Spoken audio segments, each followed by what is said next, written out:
Hello friends, नमस्कार। Welcome back my channel target teacher job में। प्रियंका स्वागत करती हूँ आप सभी का आपके अपने चैनल टारगेट टीचर जॉब में। दोस्तों, आज हम बीएड प्रथम वर्ष द्वितीय प्रश्न पत्र बचपन एवं विकास के विषय में पढ़ेंगे और ये है आपका लेक्चर नंबर 30। तो चलिए देखते हैं क्वेश्चन सीखने की प्रक्रिया।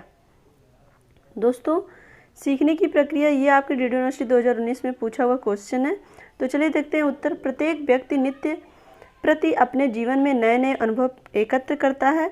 ये नवीन अनुभव व्यक्ति के व्यवहार में वृद्धि तथा संशोधन करते हैं। तो दोस्तों, यहाँ पर हम देखें, हम दिन प्रतिदिन नए नए कुछ न कुछ सीखते रहते हैं और इन्हीं अनुभवों से हमारे जो व्यवहार में परिवर्तन होता है वही परिवर्तन सीखना कहलाता है। इसलिए ये अनुभव तथा इनका उपयोग ही सीखना है या अधिगम करना कहलाता है। मनोवैज्ञानिक ने सीखने को मानसिक प्रक्रिया माना है। यह प्रक्रिया जीवन भर निरंतर चलती रहती है। तो दोस्तों, मनोवैज्ञानिकों ने सीखने को एक मानसिक प्रक्रिया के रूप में माना और ये प्रक्रिया जो है जीवन भर निरंतर चलती रहती है। मनुष्य जीवन पर्यंत कुछ न कुछ सीखता ही रहता है। सीखने की प्रक्रिया के दो मुख्य विशेषताएं निरंतरता और सार्वभौमिकता।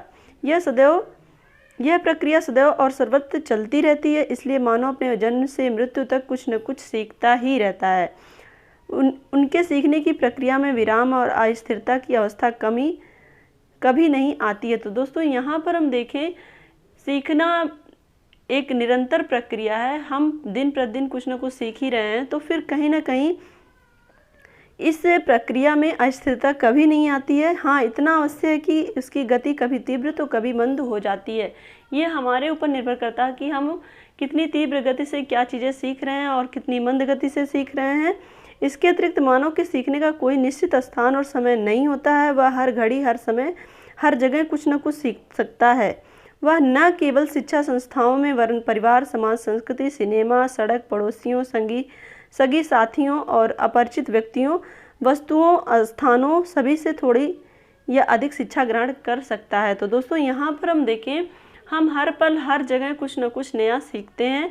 चाहे वो आप सगे संबंधियों से सीखें या फिर पास पड़ोस में या फिर समाज, संस्कृति, हर जगह आपको कुछ न कुछ सीखने को मिलता है। इस प्रकार वह आजीवन सीखता हुआ और इसके फलस्वरूप अपने व्यवहार में परिवर्तन करता हुआ जीवन में आगे बढ़ता चला जाता है। तो दोस्तों, इस तरह से हम देखें तो हम आजीवन सीखते ही रहते हैं और उस सीखने की वजह से हमारे व्यवहार में परिवर्तन भी होते हैं। पील महोदय सीखने की प्रक्रिया को संक्षेप में इस प्रकार व्यक्त करते हैं कि अधिगम के द्वारा व्यक्ति में अस्थायी और अस्थायी दोनों प्रकार के परिवर्तन आते हैं। तो दोस्तों, यहाँ पर हम देखें तो पील महोदय, इन्होंने क्या कहा कि सीखने से हमारे एक तरह से व्यक्ति में कह सकते हैं अस्थायी और अस्थायी दोनों तरह के परिवर्तन होते हैं। सीखना किस तरह से आपको प्रभावित कर रहा है ये आपके ऊपर डिपेंड करता है और इसी तरह से अस्थायी और अस्थायी परिवर्तन भी आते हैं। अब हम देखते हैं नंबर 2, अधिगम व्यक्ति की सहज स्वाभाविक क्रियाएं जैसे पल के झपकाना आदि से भिन्न है। तो दोस्तों, यहाँ पर हम बात करें, जो हमारी स्वाभाविक क्रिया है वो सीखना नहीं है, वो तो आपकी स्वाभाविक है। जैसे कि पल के झपकाना और हाथ खींच लेना, ये सब क्या स्वाभाविक प्रक्रिया है। ये सब इन सब चीज़ों से भिन्न होता है। जो हम क्रिया करते हैं कुछ ना कुछ नया करने में अपने अनुभव के आधार पर, वो होता है सीखना। नंबर 3 हम देखें तो अधिगम सामाजिक और जैविक अनुकूलन या चेतन उद्देश्य से हो सकता है। तो दोस्तों, यहाँ पर हम देखें, अधिगम किससे हो सकता है? सामाजिक और जैविक अनुकूलन से या चेतन उद्देश्य से हो सकता है। अब हम देखते हैं नंबर 4, अधिगम व्यक्ति में सामाजिक या असामाजिक दोनों प्रकार के व्यवहार पैदा कर सकता है। सामाजिक व्यवहार भी पैदा करेगा और असामाजिक। यहाँ पर एक नैतिक और अनैतिक, अच्छाई और बुराई हर तरह का व्यक्ति सीखता है। आपका जिस तरह का आप सीखना चाहेंगे, जिस तरह से व्यक्ति रुचि रखता है उसी हिसाब से वो सीखता है। चाहे वो अच्छाई सीखेगा या बुराई सीखेगा, या फिर हम कह सकते हैं सामाजिक तत्व सीखे या असामाजिक तत्वों को सीखेगा। अधिगम त्रुटि रहित या त्रुटिपूर्ण होता है। तो दोस्तों, यहाँ पर हम देखें, जो आप सीखते हैं कहीं ना कहीं वो त्रुटि रहित और त्रुटिपूर्ण भी होता है।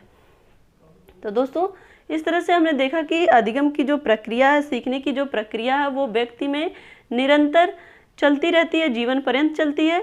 तो आज के लिए बस इतना ही। नेक्स्ट वीडियो में हम देखेंगे परिभाषित कीजिए और व्यक्तित्व किसी एक सिद्धांत का वर्णन कीजिए। ये क्वेश्चन हम नेक्स्ट वीडियो में देखेंगे। आज के लिए बस इतना ही। अगर ये वीडियो आपको अच्छी लगी हो तो एक लाइक करिएगा, अपने दोस्तों के साथ शेयर करिएगा। अगर आप चैनल पर नए हैं तो प्लीज़ चैनल को सब्सक्राइब करके बेल आइकन बटन को प्रेस कर दीजिएगा। और इसी तरह से आप अपनी पढ़ाई जारी रखिए। हमसे जुड़ने के लिए थैंक यू सो मच। जय हिंद।